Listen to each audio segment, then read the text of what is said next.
നവമി, മോൾക്ക് മനസ്സിലായി കാണുമെങ്കിലും പറയാം. ഇതാണ് അനിരുദ്ധൻ, ഇതവന്റെ അമ്മ പത്മിനി, ഇത് സഹോദരങ്ങൾ സിജുവും വിഷ്ണുവും. സന്തോഷ് പറഞ്ഞതും നവമി ആനയെ ഒഴികെ മറ്റുള്ളവരെ നോക്കി ചെറുതായി ചിരിച്ചു. ഇങ്ങ് വാ മോളെ, ഇവിടെ ഇരിക്കെ. പപ്പി വിളിച്ചതും നവമി ചെറിയൊരു വല്ലായ്മയുടെ അവർക്കരികിലേക്കായിരുന്നു. മാത്രല്ല, തൊട്ടരികിലായി അനിയിരിക്കുന്നതിന്റെ പരിഭ്രമം ഉണ്ട് അവളിൽ. എന്തിനാ മോളെ വെപ്രാളപ്പെടുന്നേ? നോക്കിക്കേ, കൈയൊക്കെ ആകെ തണുത്തിരിക്കുന്നു. പപ്പി പറഞ്ഞപ്പോൾ നോമി ചമ്മലോട് ചിരിച്ചു. ഭാനുവും നാണിയും പരസ്പരം നോക്കി ചിരിച്ചു. എന്താ മോനെ ഒന്നും കഴിക്കാത്തത്? ഇതൊന്നും ഇഷ്ടായില്ലേ? ഒന്നും എടുക്കാതെ ചായ മാത്രം കുടിക്കുന്ന വിഷ്ണുവിനെ നോക്കി നാണി തിരക്കി. എടാ ദാ ഈ കുമ്പളപ്പം എടുക്ക്, നല്ല രുചിയുണ്ട്. കറവയിലെയാണല്ലേ ഉണ്ടാക്കിയത്, അതിന്റെ ഒരു പ്രത്യേക രുചിയുണ്ട്. ഞാൻ ആദ്യമായാണ് ഇങ്ങനെ കഴിക്കുന്നത്. സിജു പറഞ്ഞിട്ട് നാണിയെ മറ്റും നോക്കി ചിരിച്ചു. എനിക്കും അത് ഇഷ്ടമായിട്ടുണ്ട്. മടിയൊന്നും കൂടാതെ വീണ്ടും ഒരെണ്ണം കൂടി എടുത്ത് കഴിക്കുന്നത് കണ്ടപ്പോൾ ഭാനുവിന് സന്തോഷമായി. ചടങ്ങ് തെറ്റിക്കണ്ട, ഇവർക്ക് പരസ്പരം സംസാരിക്കാനുണ്ടെങ്കിൽ അങ്ങനെ ആകട്ടെ അല്ല ബാനേജി? സന്തോഷ് ചോദിച്ചിന് ഭാനു സമ്മതത്തോടെ തലയാട്ടി. അനി ദുർഗിയൊന്ന് നോക്കി പുറത്തേക്കിറങ്ങി. ചെല്ലുമോളെ, പോയി സംസാരിച്ചിട്ട് വാ. പപ്പി പറഞ്ഞതും നവമി എല്ലാരെയും ഒന്ന് നോക്കിക്കൊണ്ട് അനി പോയി പുറകെ നടന്നു. വാ ചേച്ചി, വീടൊക്കെയൊന്ന് കാണാം. ഭാനു പപ്പിയുടെ കൈകളിൽ പിടിച്ചുകൊണ്ട് പറഞ്ഞതും അവർ ഒരു ചീരിയോടെ അവിടെ ഒപ്പം കൂടി.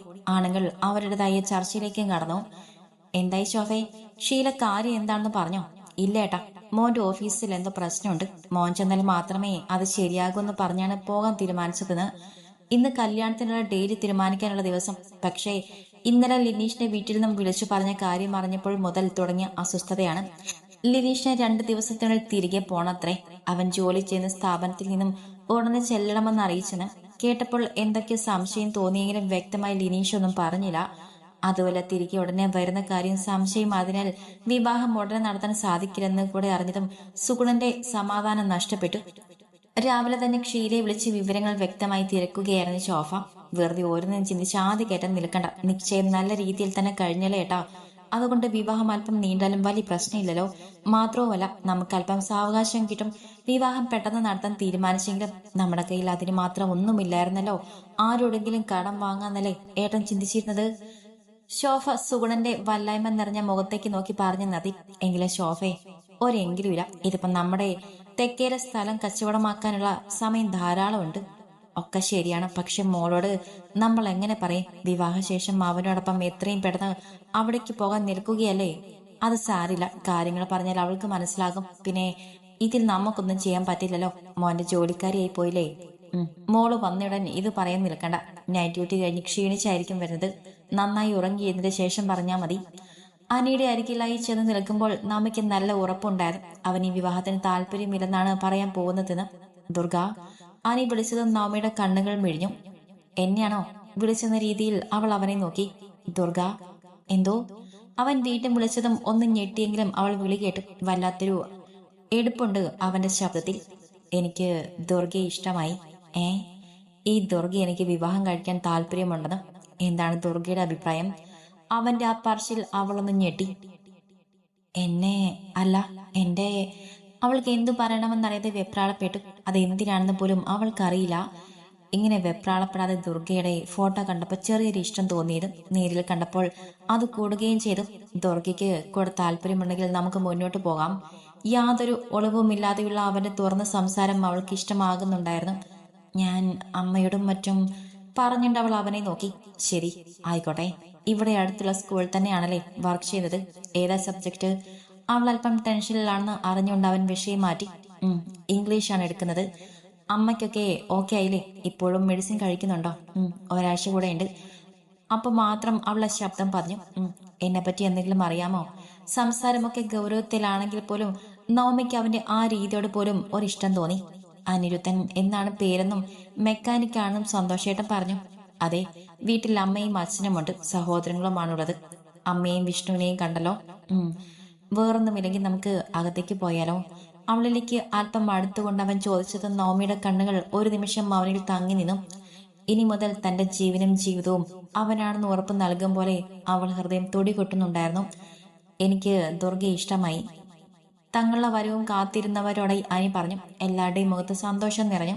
ഭാനു തന്റെ മകളെ നോക്കി. നവമിയുടെ മുഖത്ത് ചിരി അവർക്കുള്ള മറുപടി നൽകിയിരുന്നു. കുറച്ചു സമയം കൂടെ അവർ സംസാരിച്ചിരുന്നു. പപ്പി നവമിയുടെ കൈ വിടാതെ പിടിച്ചിരുന്നു. സന്തോഷിന്റെ വീട്ടിൽ അവർക്കുള്ള ഊണ് തയ്യാറാക്കിയിരുന്നതിനാൽ എല്ലാവരും നേരെ അങ്ങോട്ടാണ് പോയത്. ശോഭ പറയുന്ന കാര്യം കേട്ടതും സ്മിതയ്ക്ക് ഉറക്കെന്ന് പൊട്ടിച്ചിരിക്കാൻ തോന്നി. മോളെ, ഒന്നും മിണ്ടാതെ മുഖം താഴ്ത്തിയിരിക്കുന്നവളെ കണ്ടതും ശോഭ വിഷമത്തോടെ വിളിച്ചു. സാരിയില്ലമ്മേ, ജോലിയുടെ കാര്യമായതുകൊണ്ടല്ലേ, വിവാഹമല്ലല്ലോ ഇപ്പൊ പ്രധാനം. ലിനീഷ് സമാധാനത്തോടെ പോയിട്ട് വരട്ടെ. തന്റെ സന്തോഷം മുഖത്ത് പ്രകടിപ്പിക്കാതെ അവൾ പറഞ്ഞു. മോളെ, അമ്മ വിഷമിക്കേണ്ട, എനിക്ക് കുഴപ്പമില്ല. ഈ സമയം ഞങ്ങൾക്ക് പരസ്പരം മനസ്സിലാക്കാനുള്ള സമയമായി കണക്കാക്കിക്കൊള്ളാം. ഞാൻ കിടക്കട്ടെ, ഉറക്കക്ഷീണം മാറുന്നില്ല. എങ്കിൽ കുറച്ചു നേരം മോള് കിടന്നു. ശോഭ പുറത്തേക്ക് ഇറങ്ങിയ നിമിഷം തന്നെ സ്മിത പറഞ്ഞു ചിരിച്ചു. മനസ്സിന് പുതുജീവൻ കിട്ടിയതുപോലെ ദൈവം തനിക്കൊരു അവസരം കൂടെ തന്നിരിക്കുന്നു. താൻ അനിയേട്ടനെ പ്രണയിക്കുന്നെന്ന് ഈ ദിവസങ്ങൾ കൊണ്ട് മനസ്സിലായതാണ്. ഇനി ലിനീഷിനൊപ്പം ഒരു ജീവിതം തന്നെ കൊണ്ട് സാധിക്കില്ല. കുറച്ച് ദിവസങ്ങൾ ഇങ്ങനെ മുന്നോട്ട് പോട്ടെ. അതിനുശേഷം ലിനീഷിനോട് തന്റെ മനസ്സിനുള്ളത് തുറന്നു പറയാം. അയാൾക്ക് തന്നെ മനസ്സിലാകും. അവളുടെ മുഖത്ത് സന്തോഷം നിറഞ്ഞെങ്കിലും പെട്ടെന്നെന്തോ ഓർത്ത പോലെ അവളുടെ മുഖം മങ്ങി. എല്ലാം ഉപേക്ഷിച്ച് തിരികെ ചെന്നാൽ അനിയേട്ടൻ തന്നെ സ്വീകരിക്കോ? ആ ചോദ്യം അവളുടെ സമാധാനം കെടുത്തുന്നതായിരുന്നു. നല്ല മോളെ രാജേട്ടാ, നമ്മുടെ എനിക്ക് ചേരും. അവരെ നന്നായി പിടിച്ചിട്ടുണ്ട്. പപ്പി പറഞ്ഞപ്പോൾ രാജൻ ചിരിച്ചു. അനിയും കൂട്ടരും തിരികെ എത്തുമ്പോൾ രാത്രിയായിരുന്നു. പോയ വിശേഷങ്ങൾ പറയുകയാണ് പപ്പി. അനി മുറിയിലേക്ക് പോയിട്ടുണ്ട്. വീടൊക്കെ എങ്ങനെയുണ്ട് വിഷ്ണു? സൗമ്യയാണ് തിരക്കിയത്. വീട് ചെറുതാണ്, പക്ഷേ നല്ല ഭംഗിയാണ് കാണാൻ. അത് നേരാ, നമ്മുടെ പഴയ വീടിന്റെ അത്ര പോലും ഇല്ല രാജേട്ടാ. പക്ഷെ നല്ല വൃത്തിയും ഭംഗിയുണ്ട്. മാത്രല്ല, മുറ്റം നിറയെ ചെടികളാണ്. ഞാൻ കുറെ കൊണ്ടുവന്നിട്ടുണ്ട്. നാളെ എല്ലാം വെക്കണം. പിന്നെ ഞങ്ങൾ ചെന്നപ്പോൾ ഏകദേശം 11 മണിയായിരുന്നു. ആ സമയത്ത് ഭയങ്കര തണുപ്പാ. നിനക്ക് അവിടെ നന്നായി പിടിച്ച മട്ടുണ്ടല്ലോ പപ്പി. വാ തോരാതെ വിശേഷങ്ങൾ പറയുന്നവരെ നോക്കി രാജൻ ചിരിയോടെ തിരക്കി. മോളോട് നീ സംസാരിച്ചോ? പിന്നെ ഒരു ടീച്ചറാണ്, അതിനെ കണ്ടാ പറയില്ല. ആകെ ഒരു വെപ്രാളത്തോടെ നിൽക്കുമായിരുന്ന ആള്. നമ്മുടെ അനിയുടെ നെഞ്ചൊപ്പമേ കാണും ഒരു കുഞ്ഞിപ്പേണം. അതിന്റെ ചിരി കാണാൻ നല്ല ഭംഗിയാ. ആ, അത് നേരാ. വിഷ്ണു പറഞ്ഞത് സൗമ്യ അവനെ തറപ്പിച്ചു നോക്കി. ആരെയും അങ്ങനെ കണ്ണടച്ച് വിശ്വസിക്കണ്ട. പാവം പോലെ ഇരിക്കുന്നതിന്റെയൊക്കെ സ്വഭാവം എങ്ങനെയെന്ന് കണ്ടറിയാം. ഇപ്പോഴത്തെ തലയിൽ കയറ്റി വെക്കണ്ട. ലക്ഷ്മി പറഞ്ഞതും പപ്പി അവളെ രൂക്ഷമായി നോക്കി. എന്തായാലും നിന്റെ ഒന്നും അത്ര ഉണ്ടാകുമെന്ന് തോന്നുന്നില്ല. ഞാൻ ഈ വേഷമൊക്കെ മാറ്റിയിട്ട് വരാൻ രാജേട്ടാ. പപ്പി പറഞ്ഞിട്ട് മുറിയിലേക്ക് നടന്നു. ഒന്ന് കുളിച്ചു വന്നപ്പോൾ തന്നെ ആ യാത്രാക്ഷീണം അങ്ങ് മാറിക്കിട്ടിയ എനിക്ക്. കബോർഡിൽ നിന്നും ഒരു കാവ്യമുണ്ട് എടുത്തു കൊടുക്കുമ്പോഴാണ് ഫോണിൽ വാട്സാപ്പ് നോട്ടിഫിക്കേഷൻ സൗണ്ട് കേൾക്കുന്നത്. ഫോൺ കയ്യിലേക്ക് എടുക്കാൻ നിൽക്കുമ്പോഴാണ് പപ്പി അവനെ അത്താഴം കഴിക്കാൻ വിളിക്കുന്നത്. അത്താഴം കഴിക്കാൻ ഇരിക്കുമ്പോഴും അവിടുത്തെ സംസാര വിഷയം നവമി തന്നെയായിരുന്നു. അനി എല്ലാം കേൾക്കുന്നുണ്ടെങ്കിലും ഒന്നും മിണ്ടാതെ കഴിച്ച് എഴുന്നേറ്റും. തിരികെ റൂമിൽ വരുമ്പോഴാണ് ഫോൺ റിങ് ചെയ്യുന്ന കേട്ടത്. സന്തോഷാണെന്ന് കണ്ടതും അവൻ വേഗം അറ്റൻഡ് ചെയ്തു. നിങ്ങൾ എത്തിയോടാ? ആ, ഏകദേശം 1 മണിക്കൂറായി എത്തിയിട്ട്. കുറച്ചു നേരം കൂടി സംസാരിച്ച ശേഷമാണ് കോൾ കട്ട് ചെയ്തത്. അപ്പോഴാണ് സിജുവിന്റെയും പിന്നെ മറ്റൊരു നമ്പറിലും മെസ്സേജ് വന്ന് കിടക്കുന്നത് കാണുന്നത്. ആദ്യം നമ്പറിൽ വന്നതാണ് അവൻ ഓപ്പൺ ചെയ്തത്.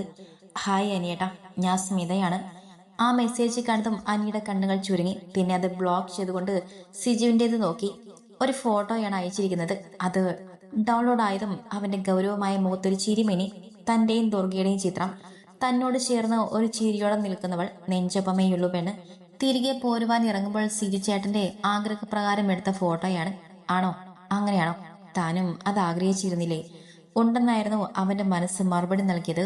ദിവസങ്ങൾ കടന്നുപോയി. അനിയും മറ്റും ചെന്ന് 2 ദിവസം കഴിഞ്ഞപ്പോൾ നവമിയുടെ വീട്ടിൽ നിന്നും വിവാഹത്തിന് സമ്മതമാണെന്നുള്ള തീരുമാനം അറിയിച്ചിരുന്നു. നവമിക്ക് അങ്ങനെ പറയത്തക്ക ബന്ധുക്കളൊന്നും ഇല്ലെങ്കിലും ഭാനുവും സന്തോഷിന്റെ വീട്ടുകാരും കൂടാതെ ഭാനുവുമായി അടുപ്പമുള്ള രേഖയുടെ വീട്ടിൽ നിന്നുമൊക്കെയായി 10-12 പേര് അനിയുടെ വീടും പരിസരവും ഒക്കെ കാണാനായി നാളെ വരുന്നുണ്ട്. വിരുന്ന് കാര്യങ്ങളോ ഒന്നും നടക്കാതെ 3 മാസത്തിന് ശേഷം വിവാഹം നടത്താനിരിക്കുകയാണ്. 2 മാസം കൂടി നവമിക്ക് ജോലിക്ക് പോകേണ്ടതിനാലാണ് വിവാഹം നീട്ടിവെച്ചത്. വീടും പറമ്പും ഒക്കെ വൃത്തിയാക്കുന്ന തിരക്കിലാണ് പപ്പി.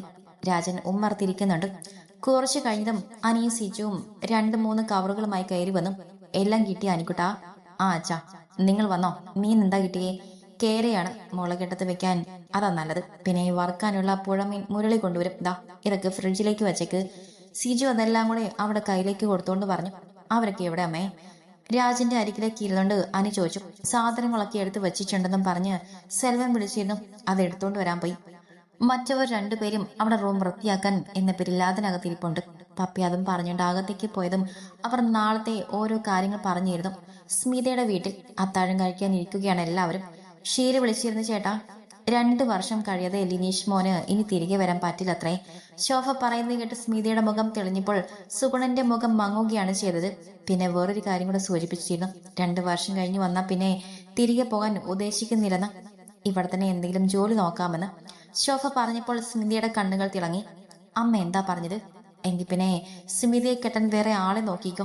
ഞാൻ ഈ കല്യാണത്തിന് സമ്മതിച്ചത് തന്നെ എന്തുകൊണ്ടാണെന്ന് അറിയാലോ. ഇവിടെ തന്നെ നിൽക്കാനാണെങ്കിൽ എനിക്ക് അനിയേട്ടനെ തന്നെ കെട്ടിയാൽ മതിയായിരുന്നല്ലോ. സ്മിത ചാടിക്കടിക്കും പോലെ പറഞ്ഞതും ശോഭയ്ക്ക് സുഗുണനും എന്തു പറയണമെന്നറിയാതെയായി. അങ്ങനെ ഒരു ആലോചന ഉണ്ടെന്ന് ക്ഷീല ഒന്ന് സൂചിപ്പിച്ചതേയുള്ളൂ. നമുക്ക് അവരോട് സംസാരിക്കാം, മോള് വിഷമിക്കേണ്ട. പിന്നെ ഇനി ലിനീഷ് വിളിക്കുമ്പോൾ മോളും കൂടെ അവനൊന്ന് പറഞ്ഞാൽ മതി. ഷോഫ് അവളെ സമാധാനിപ്പിക്കാൻ എന്നവണ്ണം പറയുമ്പോൾ എത്രയും പെട്ടെന്ന് എന്തെങ്കിലും ചെയ്ത് ലിനീഷുമായുള്ള ബന്ധം നിർത്തണമെന്നതായിരുന്നു അവളുടെ മനസ്സിൽ.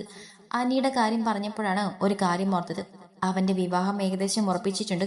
നാളെ പെണ്ണിന്റെ ബന്ധുക്കൾ കുറച്ചുപേര് വരുന്നുണ്ടെന്ന് ജംഗ്ഷനിൽ ആരോ പറയുന്ന കേട്ടു. സുഗുണൻ പറഞ്ഞ കേട്ട് വായിൽ വെച്ച ഒരു ഇഴ ഇറക്കാൻ പോലും ആകാതെ സ്മിത തറഞ്ഞു നിന്നു. ആണേട്ടാ, നന്നായി. പെണ്ണ് എവിടെന്നാണ് അറിഞ്ഞോ? ഏഴുമല എന്നോ മറ്റോ ആണ് പറഞ്ഞത്. പിന്നെ ടീച്ചറാണെന്ന് പറഞ്ഞു കേട്ടു. ഇത്രയും പറഞ്ഞപ്പോൾ തന്നെ സ്മിത കഴിക്കുന്നത് മതിയാക്കി എഴുന്നേറ്റ് പോയി. മുറിയിൽ കയറി വാതിൽ അടയ്ക്കുമ്പോൾ അവൾക്ക് അനിയോട് നല്ല ദേഷ്യം തോന്നി. ഞാൻ പോകാൻ നോക്കി നിൽക്കുകയായിരുന്നു അനിയേട്ടാ. പറയുമ്പോൾ അവളുടെ കണ്ണുകൾ നിറഞ്ഞൊഴുകി. പെട്ടെന്ന് ഫോൺ എടുത്ത് വിളിക്കാൻ തുടങ്ങുമ്പോഴാണ് അവൻ തന്നെ നമ്പർ ബ്ലോക്ക് ചെയ്ത് ഓർമ്മ വന്നത്. ദേഷ്യത്തിൽ അവൾ ഫോൺ ബെഡിലേക്ക് വലിച്ചെറിഞ്ഞു. നാളത്തേക്കുള്ള മീൻകറി തയ്യാറാക്കുന്ന തിരക്കിലാണ് സിജുവും മുരളിയും. രഞ്ജിത്തും സെൽവനും ഇറച്ചിക്ക് വേണ്ടിയുള്ള സവാള അരിയുന്ന തിരക്കിലും. കൂട്ടത്തിലെല്ലാരും ചെറുതെ ഓരോന്നടിക്കുന്നുണ്ട്. അനിയുടെ വീടിന് പുറകിൽ വലിയൊരു ആറാണ്. അതിനാൽ തന്നെ നല്ല കുളിരേകുന്ന കാറ്റും വീശുന്നുണ്ട്. ഫ്രിഡ്ജിൽ നിന്നും തണുത്ത വെള്ളവും എടുത്തോണ്ട് വന്ന് അനിയും അവർക്കൊപ്പം കൂടി. എടാ സുമേഷേ, വരുവോ നാളെ? മുരളിയുടേതാണ് ചോദ്യം. ഇല്ലെന്നാണ് ലച്ചു പറഞ്ഞത്. അനി താല്പര്യമില്ലാത്ത പോലെ പറഞ്ഞു. ഇപ്പോഴും മുടക്കി തന്നെയാണല്ലേ അവന്റെ നിൽപ്പ്? ലക്ഷ്മി എങ്ങനെയാ? അവൾക്ക് നീ ഇങ്ങനെ പെരുമാറുന്നതിൽ പരിഭവമുണ്ടോ? ഉണ്ടെങ്കിലും എനിക്ക് കുഴപ്പമൊന്നുമില്ല. 10-20 അല്ല, 3 ലക്ഷം രൂപയുടെ വീട് പണിക്കെന്നും പറഞ്ഞ് അവന് ഞാൻ അയച്ചു കൊടുത്തത്. എന്നിട്ട് വീട് പണി ഒട്ടും നടന്നതുമില്ല. പൈസ മുഴുവനും കളഞ്ഞു മുടിക്കുകയും ചെയ്തു. വീണ്ടും വീട് പണിക്കെന്നും പറഞ്ഞ് ചോദിച്ചപ്പോൾ മനഃപൂർവ്വം തന്നെയാണ് കൊടുക്കാതിരുന്നത്. അവന്റെ സ്വഭാവം എന്തെന്ന് ഞാൻ പറയാതെ തന്നെ നിങ്ങൾക്കറിയാലോ. സിജി ചോദിച്ചതിന് മറുപടി അവൻ പറഞ്ഞു നിർത്തി. എടാ, പറയുന്നത് കൊണ്ടൊന്നും തോന്നരുത്. ലക്ഷ്മിയോട് അവന്റെ ഒപ്പം നിൽക്കാൻ പറയേ. അവനെപ്പറ്റി അത്ര നല്ലതൊന്നുമല്ല കേൾക്കുന്നത്. ലക്ഷ്മി ഇവിടെ ആയതുകൊണ്ട് തന്നെ അവൻ തോന്നിയതുപോലുള്ള നടപ്പാണ്. ഞാൻ അറിഞ്ഞു സെൽവ, അവളോട് സൂചിപ്പിച്ചപ്പോൾ അവനൊരു ദേഷ്യത്തിന് ഓരോന്ന് വിളിച്ചു പറഞ്ഞ് നാക്കിയവൾ. എന്താണെങ്കിലും അവനോടൊന്ന് സംസാരിക്കാൻ ഇരിക്കുവാണ് ഞാൻ. അനി ഗൗരവത്തിൽ പറഞ്ഞു നിർത്തി. അനിയേട്ടാ, ആ ചേച്ചി വിളിക്കാറുണ്ടോ? എന്തായിരുന്നു പേര്? ഞാൻ മറന്നു. എല്ലാരും ഒന്ന് മൗനമായി എന്ന് കണ്ടതും രഞ്ജിത്ത് തിരക്കി. നവമി ദുർഗ പറയുമ്പോൾ അനിയുടെ ഗൗരവം നിറഞ്ഞ മുഖം ഒന്നയഞ്ഞു. നല്ല പേരാണ്. അങ്ങനെ അധികം കേട്ടിട്ടില്ല. ഒരു പാവം കൊച്ചടാ. ടീച്ചറാണെന്ന് കണ്ടാ പറയില്ല.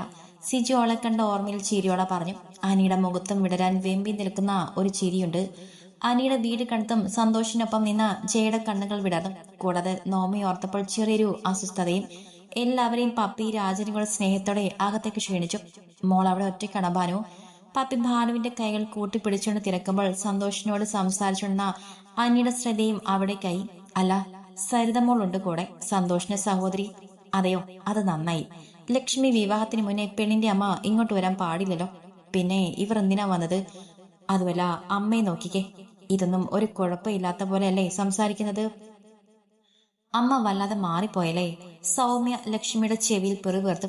ലക്ഷ്മിയുടെ മനസ്സിലും അത് തന്നെയായിരുന്നു ചിന്ത. ഭാനുവിനൊപ്പം വന്നവർക്കൊക്കെ അനിയൻ വീട്ടുകാരെ നന്നായി ബോധിച്ചു. സഹോദരന്റെ സ്ഥാനത്ത് നിന്ന് സന്തോഷം തന്നെയാണ് എല്ലാ കാര്യങ്ങളും സംസാരിച്ചത്. അനിയുടെ സഹോദരിമാരാണല്ലേ?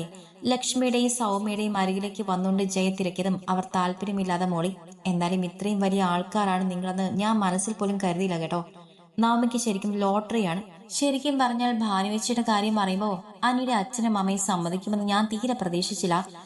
എന്താ പറഞ്ഞത്? ഞങ്ങൾക്ക് മനസ്സിലായില്ല. അത് ജയെ. സാവിത്രിയുടെ രൂക്ഷമായ വിളിയിൽ ജയ മാത്രമല്ല, ലക്ഷ്മി സൗമ്യയും ഞെട്ടി.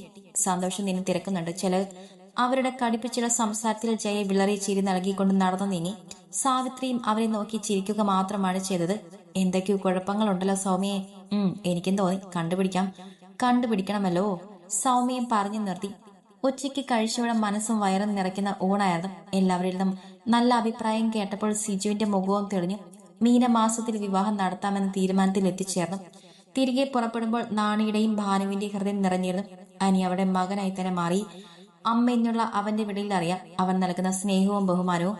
അമ്മേ, വൈകിട്ട് കൂടുതൽ വന്ന കറികളും മറ്റും അടുത്തുള്ള വീടുകളിലേക്ക് കൊടുക്കാനായി ചെറിയ പാത്രങ്ങളിലേക്ക് പകർത്തുമ്പോഴാണ് സൗമ്യ വിളിക്കുന്നത്. കൂടെ ലക്ഷ്മിയുമുണ്ട്. നവമിയുടെ വീട്ടിൽ എന്തെങ്കിലും പ്രശ്നമുണ്ടോ? അമ്മ ഞങ്ങളോട് പറയാത്തതാണോ? എന്ത് പ്രശ്നം? പപ്പി യാതൊരു ഭാവേദവും ഇല്ലാതെ തിരക്കി. അത് അമ്മയ്ക്കല്ലേ അറിയാവുന്നത്. എനിക്കോ ദേ രച്ചു, എന്തെങ്കിലും പറയാനുണ്ടെങ്കിൽ മര്യാദയ്ക്ക് പറയും. മനുഷ്യന് 100 കൂട്ടം പണി കിടക്കുമ്പോഴാണ്. പപ്പി ചാടിക്കടിക്കും പോലെ പറഞ്ഞതും അവർക്കും സംശയമായി. ഇനി ജയ വെറുതെ പറഞ്ഞതാണോ? അതില്ലേ അമ്മേ, ആ സന്തോഷി ചേട്ടന്റെ ഭാര്യയില്ലേ, അവരാ പറഞ്ഞത് നവമിയുടെ അമ്മയുടെ പ്രശ്നം അറിഞ്ഞിട്ട് നിങ്ങൾ ഈ വിവാഹത്തിന് സമ്മതിച്ചത് വിശ്വസിക്കാൻ പറ്റുന്നില്ലെന്ന്. എങ്കിൽ നിങ്ങൾക്ക് അവളോട് തന്നെ ചോദിക്കാൻ വയ്യായിരുന്നോ കാര്യം എന്തെന്ന്? ആ പെണ്ണ് ശരിയല്ല. അനിക്കുട്ടനെ ഒരു വല്ലാത്ത നോട്ടായിരുന്നു. അപ്പൊ അമ്മ പറയുന്നത് അവർക്ക് പ്രശ്നമൊന്നും ഇല്ലെന്നാണോ? എനിക്കൊരു പ്രശ്നവുമുള്ളതായി തോന്നുന്നില്ല, പപ്പി അലസമായി പറഞ്ഞു. ഇവിടെ വിവാഹത്തിന് മുന്നേ പെണ്ണിന്റെ അമ്മ ചെക്കന്റെ വീട്ടിൽ വരാൻ പാടില്ലെന്നല്ലേ? എന്നിട്ട് അമ്മ എന്താ അനിയേട്ടനോട് അതേപ്പറ്റിയൊന്നും പറയാത്തത്? സൗമ്യ കുറുവോടെ തിരക്കി. അവരുടെ നാട്ടിൽ അങ്ങനെ ഒരു ചടങ്ങില്ലായിരിക്കും. എല്ലാ നാടും ഒരുപോലെ ആകണമെന്നില്ലല്ലോ.